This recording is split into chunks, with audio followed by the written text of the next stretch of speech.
Ronaldo amasung mahakki family si hojik mahakki nupi si yauna Saudi Arabia da laiko. Aduda akhoi sida khangjin biya basi Saudi Arabia da Ronaldo gi family mahakki nupi yauna lerisi tasemba gi mahakki nupi si luhongdri ko luhongdabi da laibane ba. Aduga marak sida akhoi khangjin biya basi Saudi Arabia da khoi luhongdaba nupa nupi si laminna matam da masigi punishment si yam thini chawe ba ko. Aduna aina video si laksa desi Ronaldo amasung mahakki family mahakki nupi si luhongdabida matau karamna Saudi Arabia da punishment phangdabida Saudi sarkar na ayaw pira kamaina Saudi da leirino habisa sigi matang da video sida laksage ko adu marak sida mayam da aina request amtak tawjare madudi channel sida nawna changbira pa isi nawsingna channel asibu support tawbena subscribe tawsinbiramo aduga mayam gi tawimal su kaujaroi adudi hose akhoi makha tabada la asi Saudi Arabia hariba country si yam Islamic law si fazana dum follow tawroga chatpa aduga makoida maroina luhongdaba nupa nupi si laminaba da masigi punishment si yam thina chawna piba adugumba country singi manungda chaleba ko aduna masiga mari leindana mamangda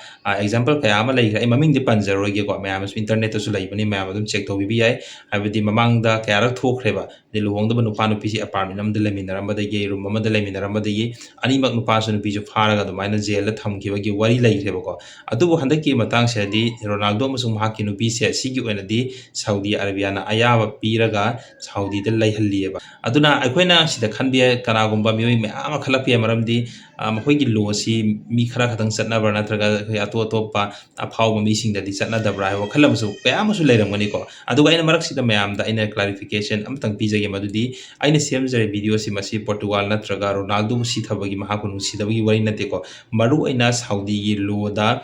ngasai yadaba pot ama Ronaldo si kamaina leirino habise sigi point si lakningbagi damakta ina video si semjabane adun masida kanagumba ama hoba ina thinabagi natraga Saudi bu nungsidaba natraga Ronaldo bu nungsidaba adugi wafamsu natteba maroina mayam da masigi information je khangdaba kya leramagasu information je makhoi law and order aduga Ronaldo gi leiri film si masi khanghanabagi damakta mayam da semjabane ba video se aduna makha da laksage Saudi Arabia si hoji mayam tabiramani makhoi si Dubai gi ma hoji yam thina competition ama tawri Middle East maroina moi investment tawduna atop mapalom gi country mayam dagi different country mayam dagi billionaire mayam se kausinna honari ba aduga makhoi gi country sing paisa thadara kanda yam thina chawkhatpa tourism sector da dagi atop petroleum gi energy sector da mayam adumaina paisa thadaraga gi yam thina chawkhatpa lam ama oinabagi damakta makhoi vision 2020-30 kaina ama leibne ba Saudi gi 2030 phawda kari khara tawba kaina leibne ba sigi mayam se oinabu honara kanda makhoi gi sarkar na hana leramba law and order se khara reformation khara tawre ba habidi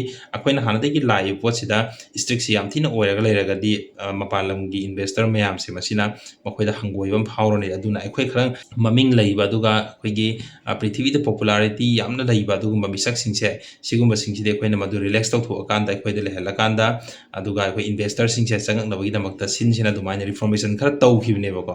habidi Ronaldo si mayam na masa khangleidana Ronaldo khangdaba leite aduga Ronaldo na laikiba country hebasi mayam adu masa khangba country amasu oigene ba ko maramdi Ronaldo si example loina ko India da la khalasi India se phaniam da maming chatkene ba ko Ronaldo leiragadi sumai tawdana makoina Ronaldo se Saudi Arabia da puraknabagi damakta hariba potsi su Ronaldo su komhan gibne ba si potsi mo reformation di matung in haitare ko adu ngasai Ronaldo du leiramnina mayam su kwaidigi maming chatpa misaga mo oibanina world gu ane su football gi lamda di makoi se dum ming ler ba kamuni ko top ta leiba kamuni na mayam lu subiri ngama Saudi je thamakane adun mahak si leiba de ko kana gane khalaga mahak nupi si ngasai Ronaldo gan luhongdri boy taraso mahak nupi si yauna leiba gi ayaba si pibane ba ko aduna maroina hoji Saudi Arabia na makoina target tawrisi de tourism si yam tin chapalhanba aduga hoi infrastructure gi construction gi kai mayam company mayam hoji different country mayam dagi investor sing kauraga tawrise masi chapkhana bagi damakta investor mayam se sigi mayam se lakna bagi damakta makoi country du hena development se langna bagi damakta Ronaldo da adu maina makoina ngasai yada pot ama se makoina information du matung manung chalhalaga hai tare makoi family si Ronaldo si luhongdraga su even luhongdraga su masa su leire ko luhong su luhong da bai makoi masa su leirabne aduna masigi ayaba si pi gibne ko aduna channel sidagi mayamna kana khitang video sidagi phangbiragadi video asibusu like tawsinbiramo aduga mayamda kana gadaba video ke ama su makha tana su share tawjarake